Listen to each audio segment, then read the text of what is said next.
बिस्मिल्लाहिर्रहमानिर्रहीम। अस्सलाम वालेकुम स्टूडेंट्स, कैसे हैं आप सब? ठीक हैं घरों में अपने? चलें आज आ जाए। आज हम लोग चैप्टर नंबर 4 का अपना लेक्चर नंबर 7 पढ़ेंगे, जिसके अंदर हम लोग आज सेलुलर स्ट्रक्चर्स एंड फंक्शंस पे बात करेंगे। लास्ट हमने चैप्टर नंबर 6 लेक्चर नंबर 6 में सेल के बारे में पढ़ा था, ठीक है।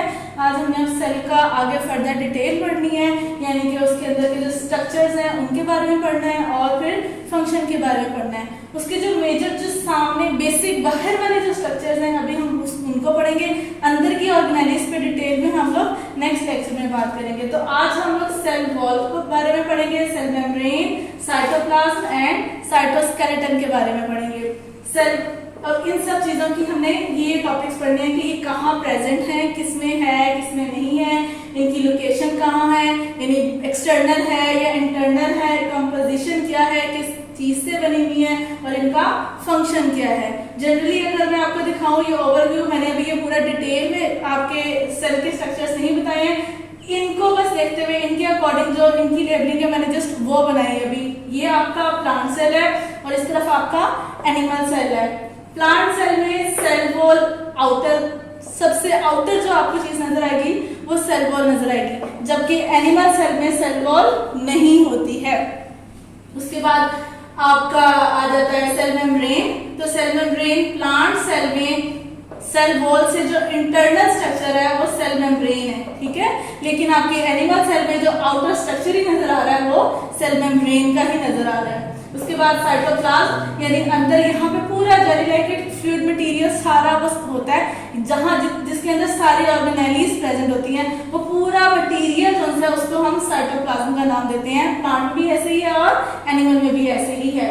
उसके बाद साइटोस्केलेटन, यानी कि ये ऐसी ट्यूब्स हैं, बहुत बारीक ट्यूब्स हैं, आपके बाल से भी बारीक ट्यूब्स हैं। यानी बाल तो नजर आ रहा है ना, तो आप सोचिए ये तो सेल ही नजर नहीं आता, तो सेल के अंदर का स्ट्रक्चर है तो ये कितनी बारीक होगी। ये पूरी ट्यूब्स आपके पूरे सेल के अंदर बिखरी हुई होती हैं, नेटवर्क लाइक अपीयरेंस होता है इसका, ठीक है।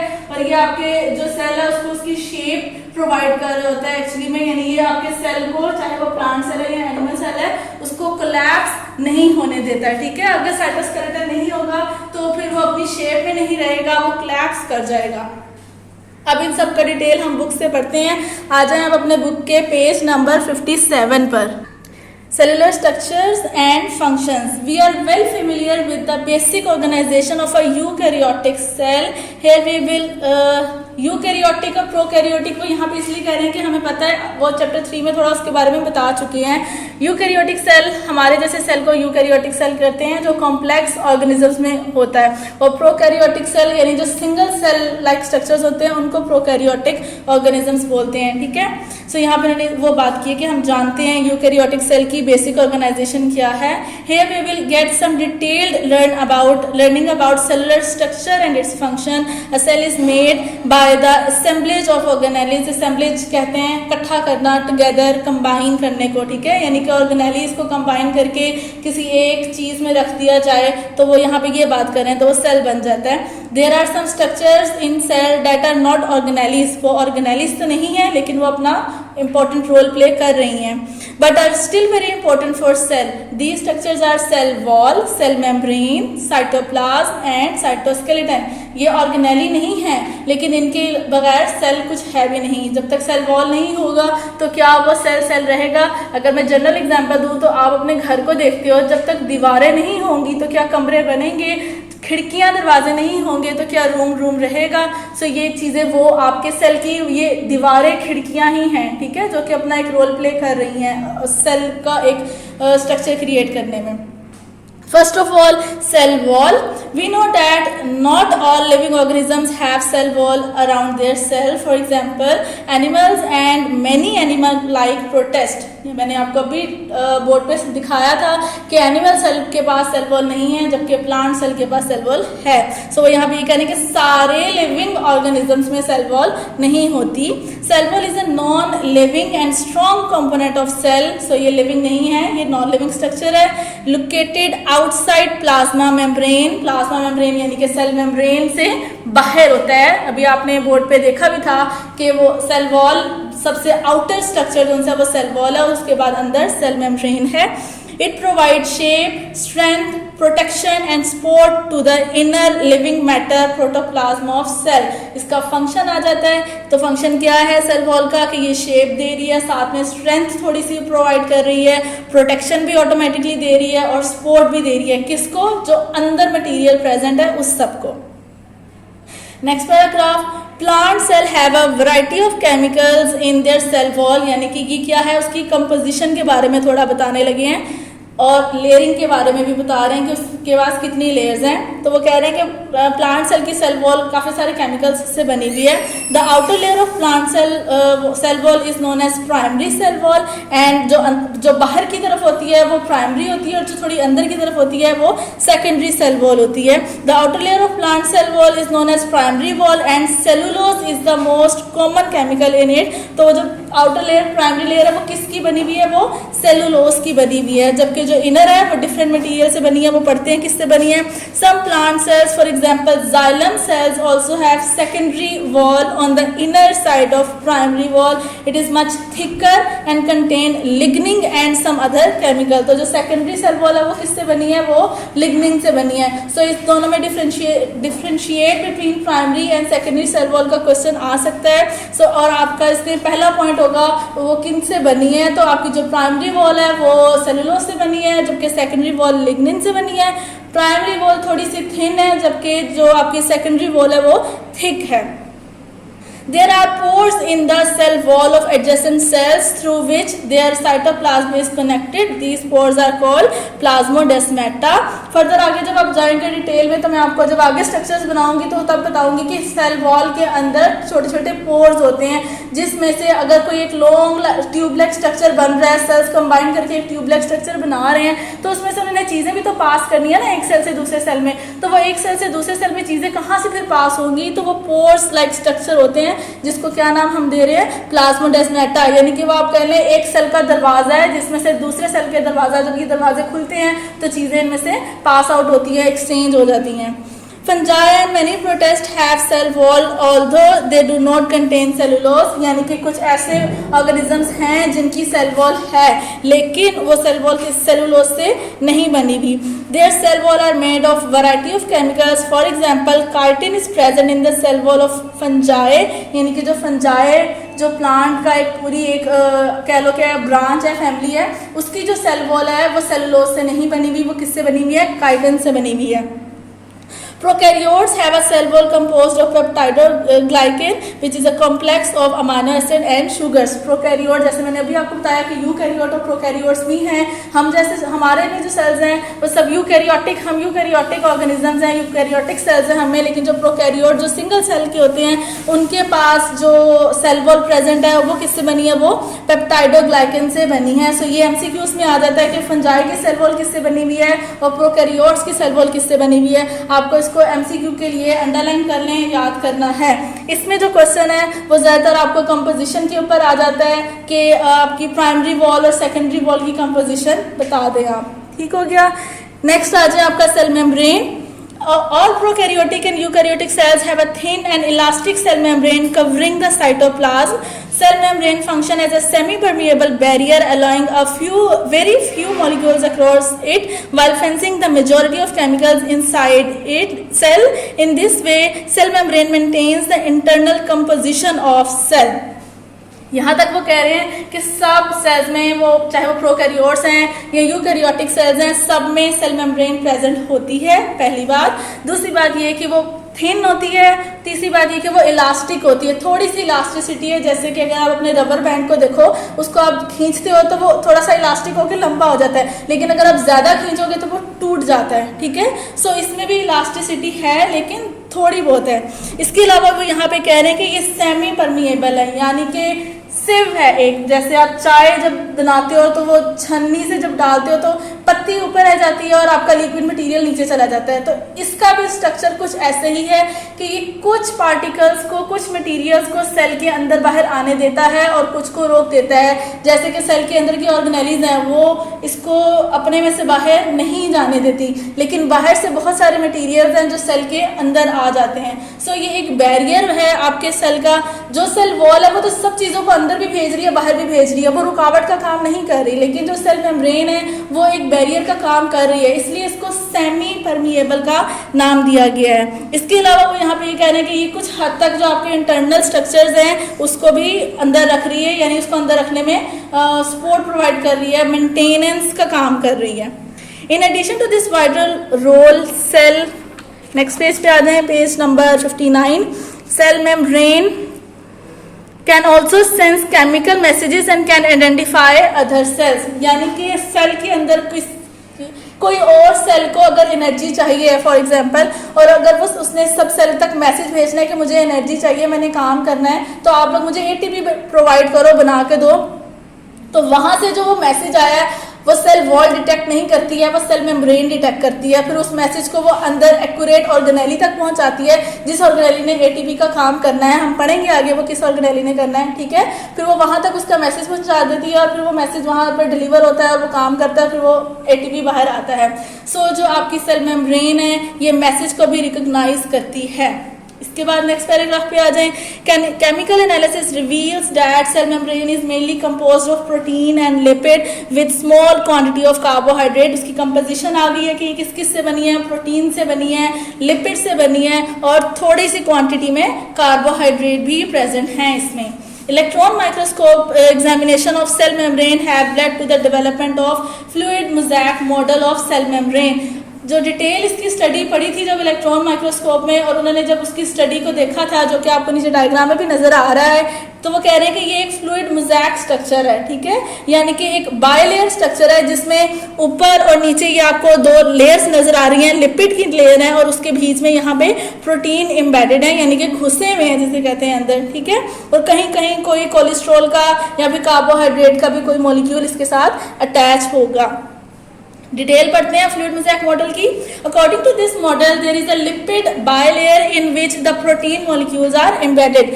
बायलेयर, बाय मींस टू, और लेयर का तो आपको पता है। सो बायलेयर टू लेयर्स हैं, एक ऊपर लेयर है लिपिड की और एक नीचे वाली साइड पे लेयर है और उसके अंदर प्रोटीन्स हैं।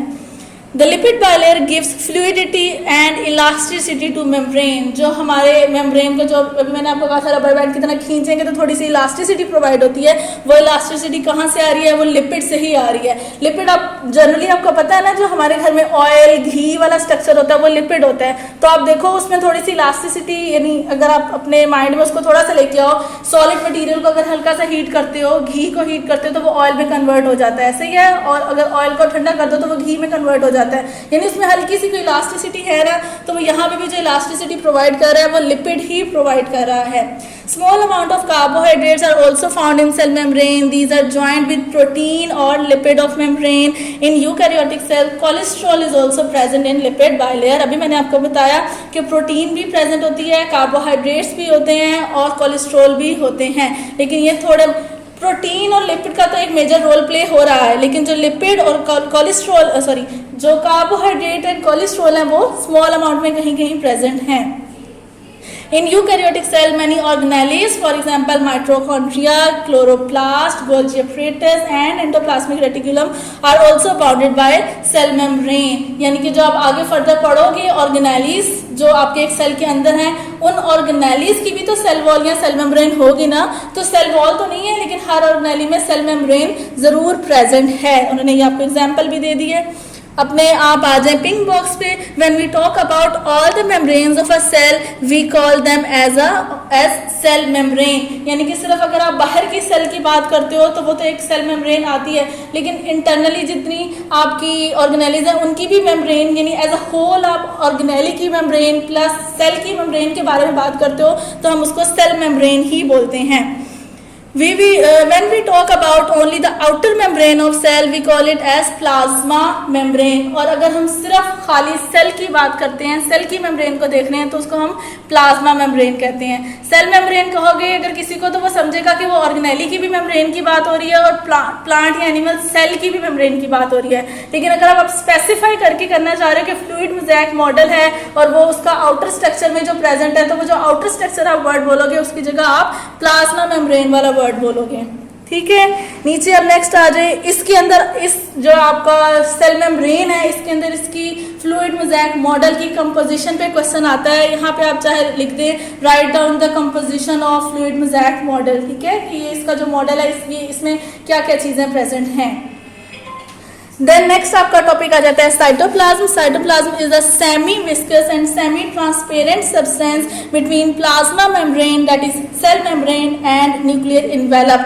यानी कि वो यहाँ पे बात कर रहे हैं कि जो साइटोप्लाज्म है वो क्या है, आपकी सेल मेम्ब्रेन से लेके अंदर तक, चाहे वो न्यूक्लियस है चाहे वो कोई और ऑर्गेनेली है, उस सब की सेल मेम्ब्रेन के बीच में जो भी मटेरियल एक प्रेजेंट है वो है साइटोप्लाज्म. और वो कैसा है, सेमी ट्रांसपेरेंट, यानी कि धुंधला सा है वो, उसमें क्लियरली आप कुछ भी उसके आर पार नहीं देख सकते हो.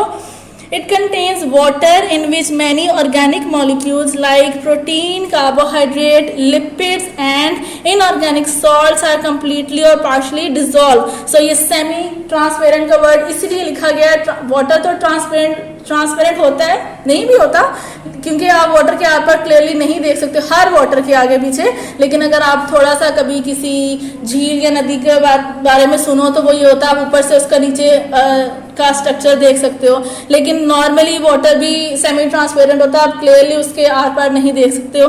सो इधर भी वही बात है कि आप ये ट्रांसपेरेंट नहीं है. क्यों नहीं है? क्योंकि इसमें बहुत सारी और ऑर्गेनिक और इनऑर्गेनिक चीज़ें भी मिक्स हैं. Cytoplasm provides space for the proper functioning of organelles and also act as the site for various biochemical metabolic reactions. यानी कि ये क्या कर रहा है, एक तो ये पूरा साइटोप्लाज्म स्पेस दे रहा है बहुत सारी ऑर्गेनेलीज को अपने अंदर रखने के लिए उनकी फिक्स स्पेसिफिक पोजीशंस पर. इसके अलावा यहाँ पे बहुत सारे मेटाबॉलिक रिएक्शंस भी होते हैं जो कि एनाबॉलिक और कैटाबॉलिक हैं, जो आप केमिस्ट्री में पढ़ रहे हो. फॉर एग्जांपल जैसे कि वो आगे बता रहे हैं मेटाबॉलिक रिएक्शंस, ग्लाइकोलिसिस यानी कि breakdown of cell glucose during cellular respiration occurs in cytoplasm. ठीक है, ये एक रिएक्शन है. उन्होंने आपका बताया कि ग्लाइकोलिसिस एक रिएक्शन है जिसमें ग्लूकोज टूटता है ड्यूरिंग रेस्पिरेशन, जब आप सांस ले रहे होते हो. तो ये वाला जो प्रोसेस है ये कहाँ हो रहा है, ये साइटोप्लाज्म में हो रहा है. नेक्स्ट पेज पे आ जाएं. Cytoskeleton. Cytoskeleton is a network of microfilament and microtubules. यानी कि अगेन माइक्रो का नाम आपके सामने आ रहा है तो आप समझ जाएं कि नजर नहीं आ रही है. सो ये माइक्रोफिलामेंट और माइक्रोट्यूब्यूल्स हैं जिसका नेटवर्क है जो मैंने डायग्राम में भी आपको बना के अभी दिखाया है. Microtubules are made of tubulin protein and are used by cells to hold their shape. Microtubules से ही आप नेम से ही याद रख लें कि ये किससे बनी है, ट्यूबुलिन से बनी है. और ट्यूबुलिन क्या है, वो एक प्रोटीन है. और ये क्या काम कर रही है, ये सेल को उसकी शेप दे रही है. they are also the major component of cilia and flagella.